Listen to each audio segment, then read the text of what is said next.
हातिम ताई ने कहा था कि उन्होंने 4 इल्म इख्तियार किए हैं जिनकी वजह से वो दुनिया के तमाम आलिमों से अलग हो गए हैं। किसी ने पूछा कि वो 4 इल्म कौन से हैं? हातिम ताई ने जवाब दिया, पहला इल्म यह है कि उन्होंने समझ लिया है कि उनकी किस्मत में जो रिज़्क लिखा है वो ना तो ज्यादा हो सकता है और ना कम, इसलिए वो ज्यादा की तलब से मुतमईन हो गए हैं। दूसरा इल्म यह है कि अल्लाह का जो हक उन पर है वो उनके सिवा कोई दूसरा अदा नहीं कर सकता, इसलिए वो उस हक को अदा करने में मसरूफ हो गए हैं। हातिम ताई ने मजीद कहा कि तीसरा इल्म यह है कि मौत एक ऐसी हकीकत है जिससे कोई नहीं बच सकता, इसलिए वो मौत की तैयारी में मशगूल हो गए। चौथा इल्म यह है कि शैतान एक दुश्मन है जिससे बचना जरूरी है, इसलिए वो शैतान से बचने की कोशिश में लगे रहते हैं।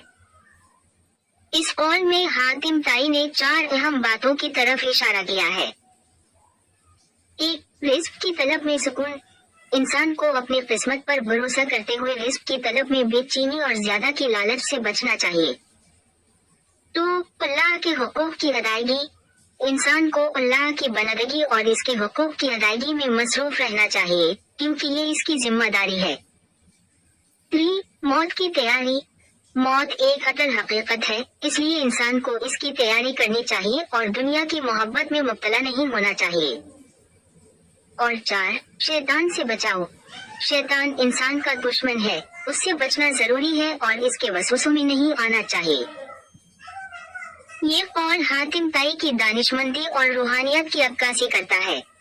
उनके अक़वाल से हमें जिंदगी के अहम उसूलों की रहनुमाई मिलती है।